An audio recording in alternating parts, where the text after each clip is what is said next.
السلام عليكم ورحمة الله وبركاته. بسم الله الرحمن الرحيم. الصلاة والسلام على سيدنا Muhammad وعلى آله وصحبه وسلم.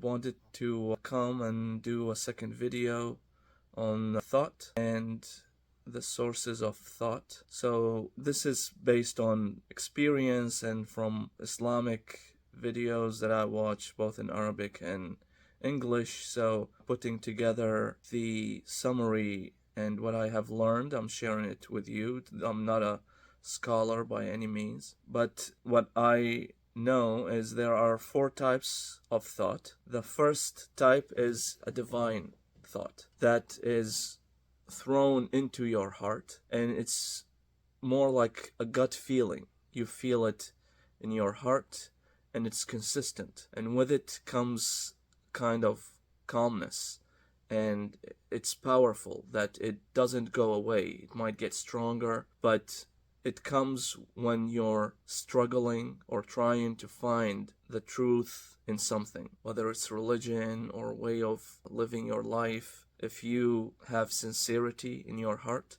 and you have struggle, Allah will show you the path. And in the Quran there is an ayah that says, وَالَّذِينَ جَاهَدُوا فِينَا لَنَهْدِيَنَّهُمْ سُبُلَنَا.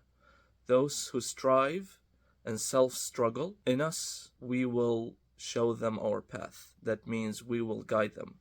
We will show them the path, and you will feel that as some kind of a inner voice that's guiding you. And if you do it, it will get stronger. So that's one kind. That's the divine thought. The second kind is angelic thoughts, which comes with your daily life and activities, and you feel it's some kind of ideas that come into your head of doing things right, helping people out, doing good things. The third kind of thought is the thought that comes from the human self. In Arabic it's called nafs. Nafs is, there are types of the human nafs, and each self or nafs is capable of doing good things and doing bad things. That's why we are accountable for our actions, because we have a choice. In the Quran there's a verse, فَأَلْهَمَهَا فُجُورَهَا وَتَقْوَاهَا, meaning, and inspired in it, the human self, its ability to sin, its immorality, and inspired in it, its righteousness and piety. So each human self is capable of doing good and in the same amount capable of doing bad. What happens is sometimes we do what's wrong, and by following satanic thought or selfish thought that is not angelic or divine, we do bad things, and the piety or the righteousness part in the self gets diminished until it gets weaker and weaker until you don't hear it anymore. That's why even animals, for example, if you give a cat a piece of meat, it will eat it in front of you. But if it steals something, it will run away.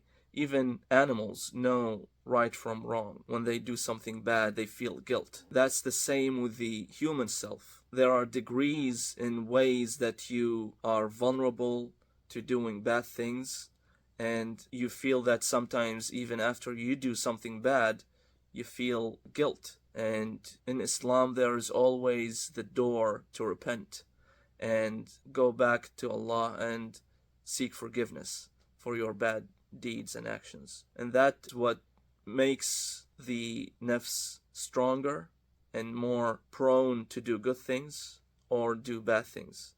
It's whatever you feed it. And then basically the nafs is like a baby. If you keep giving it what it wants, it's satiated for some time until it wants that thing again. That's the difference with thought about bad things from the self thought than the devil's bad inspiration or bad thought. The self wants something specific and wants this exact thing time and time again, and will ask for it until it gets it. But devil's thought, satanic inspiration, doesn't care what you sin with or what bad action you do. The self, even if you don't give it what it wants, it throws a tantrum just like a baby, and you feel the withdrawal, you feel you're gonna lose your mind because your inner self is consistently hounding you for that specific thing until it gets it. And that's where self-struggle comes,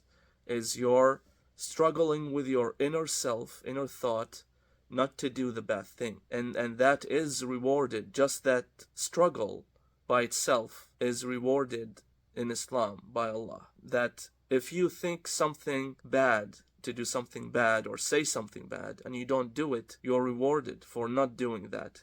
That's inner struggle is very virtuous, because that's how you grow, that's how you become stronger. And with time, as you become stronger, that inner voice of doing bad things diminishes and you control it even more.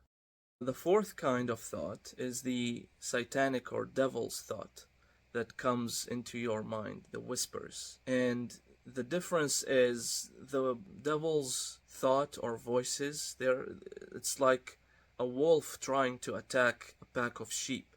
If it doesn't succeed from one avenue, it will try the next one and the next one until it succeeds and gets through to your mind and gets you to do bad actions. Even if you're doing good, he makes you feel elevated and better than everyone else.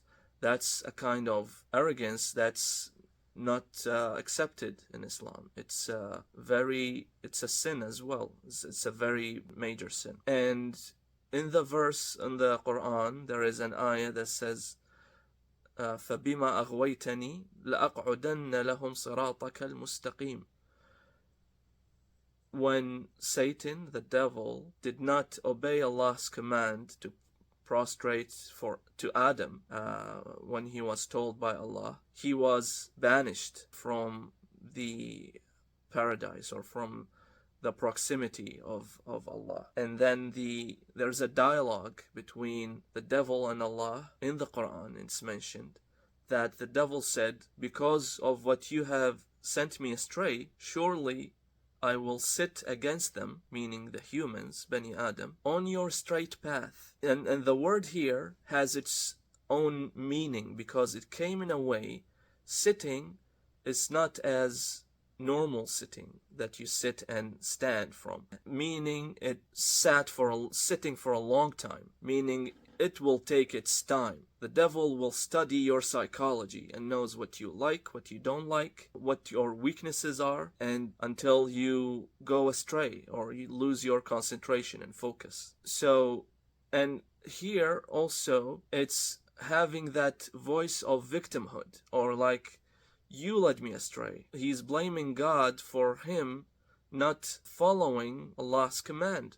He's saying that, Allah, you led me astray. You made me do that. And if you notice the process and steps of the devil's whisper, it starts with him misleading the person and guide them astray, make them do this and that and sins and different bad things, and at the end it will make the human being feel ungrateful and blaming Allah, blaming God for what bad things he's doing. You see, the devil wants human beings to be just like him, to be disobedient to their creator, to Allah, to God, and that's his end goal. And another verse says,